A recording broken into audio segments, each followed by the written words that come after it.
Join Sid for this edition of It's Supernatural. Vous allez découvrir un musulman qui a été ressuscité des morts à la morgue. Et devinez ce qu'il croit à propos de Jésus maintenant. Join Sid for this edition of It's Supernatural. Bonjour, c'est Rod, bienvenue dans mon monde où il est naturellement surnaturel. Je suis avec une personne très intéressante. Son ancêtre était le meilleur ami de Mahomet et il a été le premier calife de tout le monde musulman. Est-ce vrai, Nasser Siddiqui? C'est tout à fait vrai. C'est toute une généalogie que vous avez. Oui, c'est pour ça que le nom Siddiq est synonyme d'Abour Bar Sadiq, le premier calife de la nation musulmane.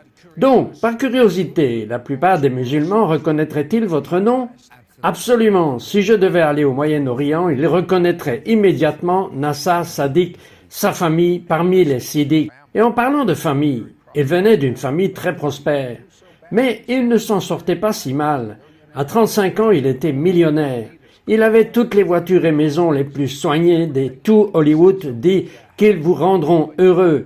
Mais vous savez ce qu'il a développé? Une maladie mortelle. Parlez-moi de cela, Nazir. Je suis tombé très malade et ça a commencé avec des ampoules sur le côté de mon cou et le matin, c'est devenu des ampoules d'un demi-pouce.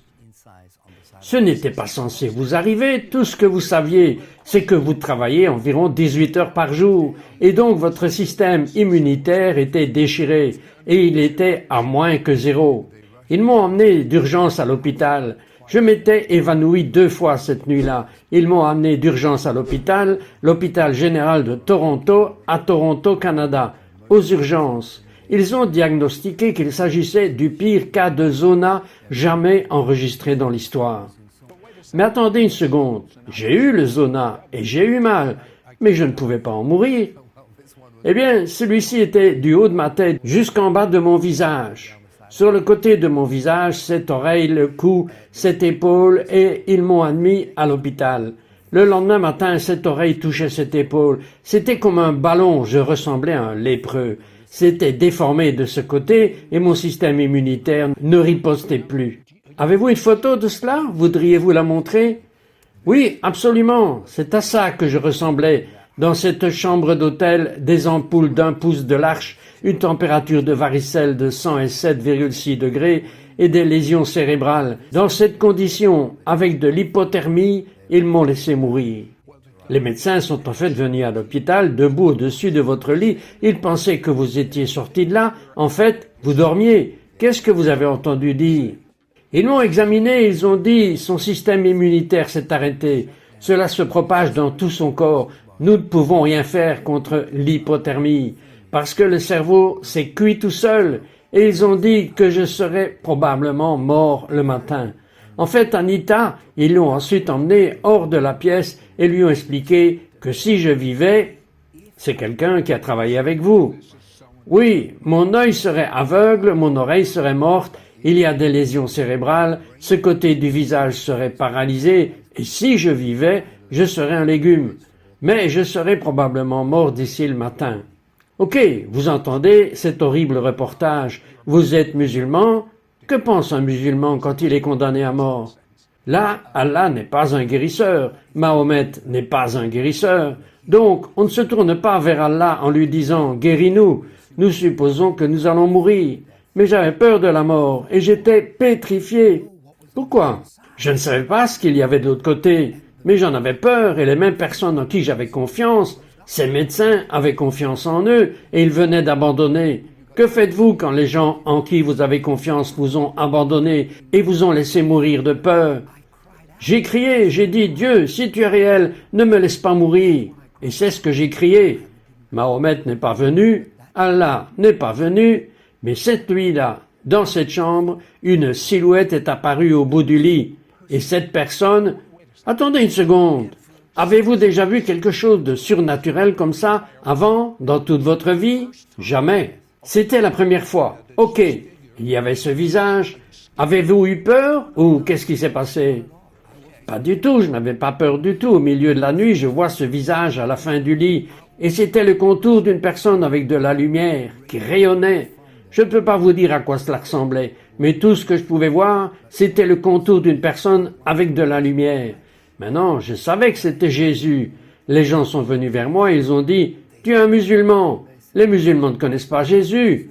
Oh oui, ils le connaissent. Si vous lisez le Coran, Jésus est mentionné plusieurs fois, comme un homme bon, comme un guérisseur, comme un prophète. Même sa naissance est mentionnée, et qu'il a guéri les gens. Mais la principale chose que je comprends à propos de l'islam, c'est qu'ils disent que Dieu n'a pas de fils. Je veux dire, regardez la mosquée quand ils ont juste en haut à Jérusalem. C'est vrai, il n'a pas de fils. Eh bien, cette personne qui est apparue a dit deux choses. Je suis le Dieu des chrétiens et je suis le Dieu d'Abraham, Isaac et Jacob. Attendez une seconde, en tant que musulman, n'est-ce pas Abraham, Ismaël et Jacob? Ismaël était censé être le premier-né, pas Isaac. Mais ce n'est pas ce que cette personne a dit. Abraham, Isaac, donc pour moi cela signifiait beaucoup de choses. Mais ce qui est encore plus étonnant, c'est que le lendemain matin, les mêmes médecins sont arrivés et ils ont dit « Nous ne comprenons pas ce qui s'est passé, c'est un miracle, il est entré en rémission. » Au lieu de se propager, il a commencé à diminuer. Maintenant, quand ils ont dit cela, qu'avez-vous pensé? J'ai dit « Écoutez, je ne sais pas quoi vous dire. » Mais ils allaient vous mettre dans une guerre mentale. Je leur ai dit que Jésus était ici et il m'a guéri. Un musulman disant cela, ils allaient vous enfermer. Ils ne m'ont pas cru et c'est devenu un cas test dans la ville de Toronto. Pourquoi cet homme est-il vivant en fait? Ils ont dit que c'était en rémission. Alors vous pouvez rentrer chez vous maintenant. J'ai dit non, je ne veux pas rentrer à la maison. C'était ma sécurité, cette petite chambre était ma sécurité. Vous vouliez que cet homme revienne? Oui, absolument, ils m'ont libéré le lendemain. Maintenant, le problème était que même si c'était en rémission, ma tête, j'avais toujours l'air déformé. Et donc, quand je marchais dans la rue, les gens traversaient de l'autre côté. Ils ne savaient pas ce qui n'allait pas chez moi. Mais qu'avez-vous fait avec cet homme vous disant « Je suis le Dieu d'Abraham, Isaac et Jacob » Je disais « Attendez une minute, ça n'a aucun sens. Est-ce que ce Jésus est apparu de ma chambre? Est-il un prophète, comme les musulmans me l'ont appris toute ma vie? Ou est-il le Fils de Dieu ?» Tenez cette pensée, découvrez comment Dieu montre à Nazir de manière surnaturelle que Jésus est le Fils de Dieu, que c'est le Dieu d'Abraham, Isaac et Jacob. Ne partez pas, c'est incroyable.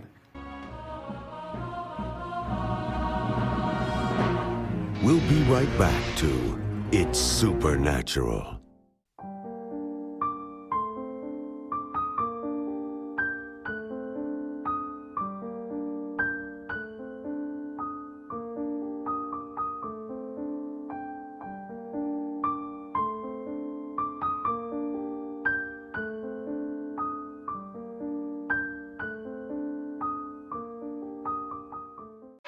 We now return to It's Supernatural. Bonjour, c'est Trot ici avec Nazir Siddiqui. Et Nazir est musulman. Il est littéralement en train de mourir du pire cas de zona que l'hôpital n'ait jamais vu. Et un homme entre. Il sait intuitivement que c'est Jésus. Et il émane un tel amour, une telle lumière que la guérison commence. Et le corps de Nazir, les médecins ne le comprennent pas. Il est libéré. Il n'était pas complètement guéri, mais il est passé de l'absence d'espoir à pouvoir quitter l'hôpital. Mais il avait un problème parce que cet homme qui lui a rendu visite, Jésus a dit « Je suis le Dieu d'Abraham, Isaac et Jacob ». Et s'il savait une chose, il savait que Dieu n'a pas de fils. Mais c'est ce qu'il a dit. Alors, qu'avez-vous fait à ce sujet? J'avais cette question brûlante. Est-ce que Jésus est vraiment le Fils de Dieu? Et je suis rentré à la maison ce jour-là, le jour où je suis sorti de l'hôpital. Le lendemain matin, je me suis réveillé à 6 heures. Je ne sais pas pourquoi je me suis réveillé à 6 heures. J'ai allumé la télévision. Il y avait deux hommes, comme ici, qui parlaient de cette même question. Et sur l'écran, il est dit que Jésus est le Fils de Dieu. Mon Dieu! Donc c'était la question même qui était dans mon cœur. Et il parlait de la façon dont Dieu a envoyé son Fils mourir sur la croix pour nos péchés à cause de son amour pour nous. Vous êtes un musulman. Qu'est-ce que cela signifie pour vous? C'est étrange. En tant que musulman, on m'a appris toute ma vie que pour savoir que vous allez au paradis, Vos bonnes œuvres doivent dépasser vos mauvaises œuvres. Et ce n'est qu'à travers les œuvres. La seule exception à cela, en islam, s'appelle le djihad. Le djihad, c'est quand vous mourrez pour votre Dieu. Et ici j'entends ces deux hommes parler de ne pas mourir pour votre Dieu. Mais c'est votre Dieu qui meurt pour vous. Je n'avais jamais connu ce genre d'amour de ma vie et je me suis dit, est-ce que cela pourrait être vrai? Est-ce que Dieu le Père a envoyé Jésus, le Fils, pour payer le prix de mes péchés, pour tout ce que j'ai fait de mal? C'était tout nouveau pour moi, mais c'était excitant. Et ces hommes répondaient et disaient que oui, Jésus est le Fils de Dieu. Et oui, il est documenté qu'il a marché sur la terre, et il est documenté qu'il a guéri, et il est documenté qu'il est mort sur la croix et a payé le prix pour les péchés de tous les hommes. Alors, que s'est-il passé avec cette horrible maladie dont vous souffriez ce jour-là? Quand ce programme s'est terminé, je me suis mis à genoux. Ils m'ont conduit dans une prière. J'ai demandé à Jésus d'être le Seigneur de ma vie. J'ai trouvé une photo de mon ancienne apparence et j'ai commencé à prier. Et j'ai demandé à ce Jésus, peux-tu me faire ressembler à nouveau à cela? J'avais l'air d'avoir 75 ans. J'avais tout mon visage vieilli. 5 jours plus tard, je me suis réveillé à 5 heures du matin. Le médecin avait dit de ne pas gratter les ampoules parce qu'elles sont contagieuses. Mais j'en ai vu sur mon oreiller. Donc, c'est que j'avais dû les gratter au milieu de la nuit. Je suis sorti du lit, je suis resté sous la douche et pendant 1 heure et demie, chaque ampoule du haut de ma tête, de mon visage, de mon oreille, de mon cou, de mon épaule sont tombées et la peau était rouge comme de la viande crue. Et le médecin a dit que j'aurais des taches blanches. Mais comme vous pouvez le voir, non, il n'y a pas de taches. Alors, y a-t-il encore un doute dans votre esprit sur le fait que Dieu est le Dieu d'Abraham, Isaac et Jacob et que Jésus est son fils? Sans aucun doute, je vais vous dire que j'en suis la preuve vivante. J'en suis sûr. Ainsi, Nazir a fini par se retrouver dans un livre de contes. Il a épousé son associée Anita, ils se sont mariés et pendant 1 mois, ils ont tout cet argent. Et puis, il y a eu un ralentissement de l'économie. Ils vont jusqu'au bout, ils n'ont plus d'argent. Et puis sa femme attend et elle développe une maladie potentiellement mortelle. Et là, Nazir pense qu'elle va mourir. Mais il a lu la Bible tout ce temps et il obtient toutes sortes de cassettes sur la guérison. Et il les joue 24 heures sur 24, 7 jours sur 7 pour Anita. Qu'est-ce qui lui est arrivé, brièvement? Elle s'est effondrée à l'extérieur d'un centre commercial, puis elle a eu 6 crises catatoniques par jour. Ils l'ont emmenée à l'hôpital Saint-Michael. Ils lui ont mis 28 aiguilles dans la tête et ils ont diagnostiqué une sclérose en plaques. Ils ont dit qu'elle serait infirme. Ils lui ont mis un cathéter, l'ont mis dans un fauteuil roulant et m'ont dit de la ramener à la maison. Nous ne pouvons rien faire. Il n'y a pas de remède. Elle va perdre le reste de ses organes. Je connaissais très bien une écriture. La foi vient de ce qu'on entend et ce qu'on entend vient de la parole de Dieu. Quand tout le monde vous a abandonné, vous feriez mieux de vous tourner vers Jésus. Et j'ai donc eu autant de cassettes que possible sur les écritures de guérison. Les écritures qui enseignent sur la guérison et je les ai jouées à son chevet 24 heures sur 24. Avant de faire cela, Sid, j'avais vu tous mes amis, tous mes parents, tous mes voisins qui ne croyaient pas comme moi et je les ai expulsés de la maison. Réellement, elle n'avait pas besoin de sympathie, elle n'avait pas besoin de chocolat, elle n'avait pas besoin de fleurs, elle avait besoin de la parole de Dieu, 24 heures sur 24, 7 jours sur 7, pendant 2 années consécutives. Et vous l'écoutiez aussi. Oui, en écoutant la parole 24 heures sur 24, 7 jours sur 7, la parole entre, parce que la foi ne vient pas autrement qu'en l'entendant. Donc, elle a entendu la parole, et la parole a construit sa foi. Mais attendez une minute, il y a 2000 ans, Jésus portait toutes les maladies, y compris la sclérose en plaques. Et s'il la portait, pourquoi la porterait-elle maintenant? Elle devait avoir cette révélation. Et quand cette parole a explosé en elle, nous avons commencé à la voir aller de mieux en mieux. Et mieux encore, cela a explosé en vous aussi. Vous saviez avec certitude qu'elle serait guérie. Je savais avec certitude que si quelque chose pouvait la guérir, ce serait la parole de Dieu. Ok, alors elle est guérie, et Nazir revient, et tout va de nouveau à merveille. Et la maladie essaye de revenir. Elle ne disparaissait pas. Que se passe-t-il quand une maladie qui va vous tuer? Vous êtes guéri, et vous êtes excité, et vous vous réjouissez, et tout le monde est heureux, et tout revient. Tout est merveilleux, et puis la maladie. Quel est le nom de la maladie déjà? La sclérose en plaques pour Anita et le zona pour moi. Et ils sont tous les deux revenus. Ne partez pas, nous revenons tout de suite. We'll be right back to It's Supernatural.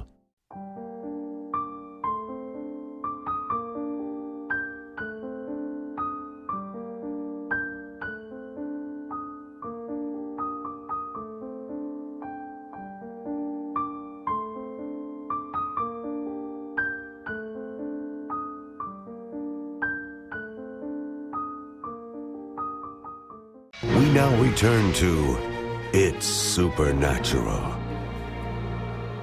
Bonjour, Citrotte ici avec Nazir Siddiqui.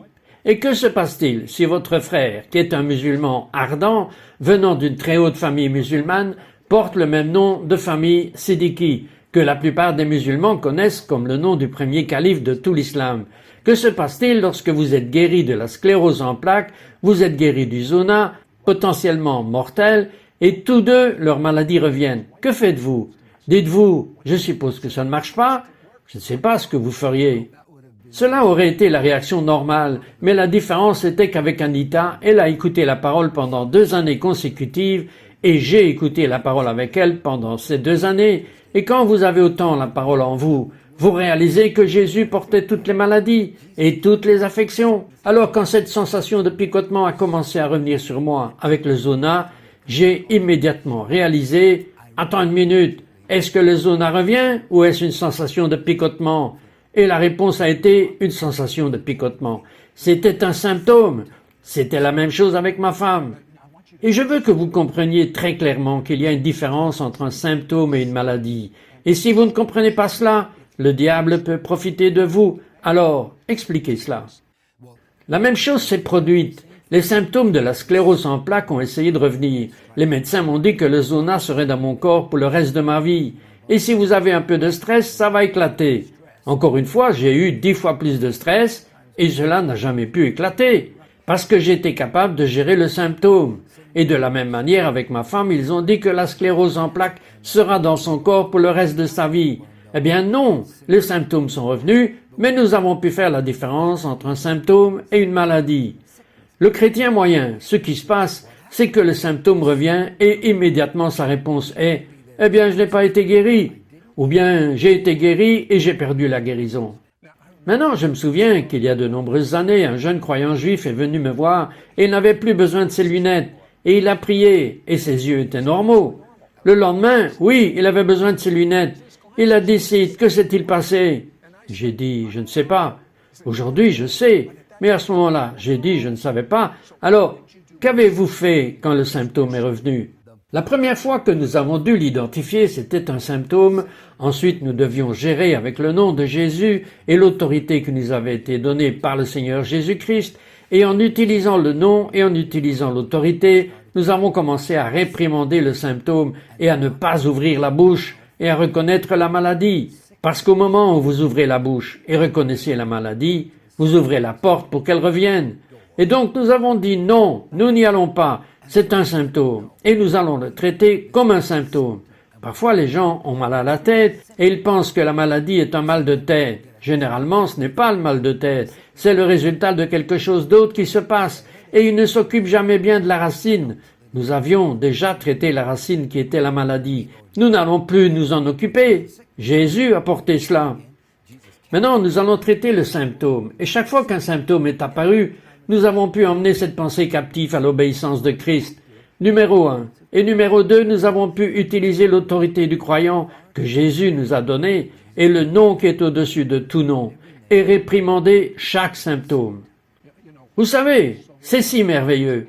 J'aimerais que tout le monde comprenne cela, mais que se passe-t-il lorsque votre frère, que vous aimez et qui est un musulman, meurt et est à la morgue dans un autre pays? Que vous est-il arrivé? Mon frère était mort à l'hôpital de Westminster à Londres, en Angleterre. Ils ont emmené son corps à la morgue, mais j'ai reçu un appel téléphonique, ma femme et moi, nous avons commencé à prier parce que nous savions où il allait. Nous savions exactement où il allait. Et nous avons commencé à prier. Et après plusieurs heures de prière, j'ai reçu un appel disant qu'il était revenu à la vie dans la morgue. Je me demande ce qu'ils ont dû penser, je veux dire, je m'imagine la scène. Ils l'ont ramené à l'unité de soins intensifs et je me suis envolé pour l'Angleterre. J'ai prié et je lui ai imposé les mains et il est sorti du coma. Il a donné sa vie à Jésus et a décrit ce qu'il a vu. Le paradis est réel, mais cite, l'enfer est réel aussi. Qu'a-t-il dit? Il s'est vu regarder son corps et il a vu les médecins essayant de réanimer son cœur parce que son cœur s'était arrêté de battre. Puis il les a vus abandonner et le couvrir d'un drap. Il les a vus regarder en bas, ils ont emmené son corps dans un ascenseur jusqu'au sous-sol, puis il s'est retrouvé tombant dans un endroit très sombre, et c'étaient des créatures. Ce sont des créatures laides. Il avait difficile de les décrire parce qu'il avait peur. Et puis finalement, alors qu'il tombait dans ce trou sombre, il a levé les yeux et il a vu une croix, et il me l'a décrite. J'ai dit, tu as vu Jésus sur la croix? Il a dit, non, non, je me suis vu sur la croix. Je dis ce qu'il a dit. C'était la chose la plus horrible que j'ai jamais vue de ma vie, et je ne veux plus jamais voir ça. Je lui ai dit, tu as mérité d'être sur la croix, parce que le salaire du péché, c'est la mort, à moins que tu n'acceptes que Jésus soit allé à la croix pour tes péchés. Et il a donné sa vie au Christ. Maintenant, qu'a-t-il pensé quand il a vu ces créatures dans cette fosse? Il était pétrifié, il était absolument pétrifié, terrifié, il était plein de peur, il ne voulait même pas en parler. Et quand il en parlait, ses yeux devenaient grands et c'était comme s'il ne voulait même pas en parler. Je ne veux même pas penser à cet enfer qui est réel. Maintenant, j'aime la fraîcheur que vous ressentez lorsque vous enseignez la guérison. Répondez à cette question. Je prie pour beaucoup de gens, je leur ai imposé les mains, je sens la présence de Dieu sortir de moi et leur dire qu'ils sont guéris. Et quelques semaines plus tard, ils reviennent et ils disent « Je ne suis pas guéri ». Que s'est-il passé? Ils ont été guéris. Je sais qu'ils ont été guéris. Oui, il y a plusieurs problèmes qui pourraient l'arrêter. L'onction numéro 1 peut être sur vous, et vous pouvez toujours dire qu'il est malade si vous ne croyez pas que l'onction est sur vous. Plusieurs fois, nous prions pour les gens dans les lignes de guérison. Ils ne tombent pas et ils disent « Eh bien, je ne suis pas tombé, donc je ne l'ai pas eu ». Ou « Je ne l'ai pas ressenti et je n'ai pas compris ».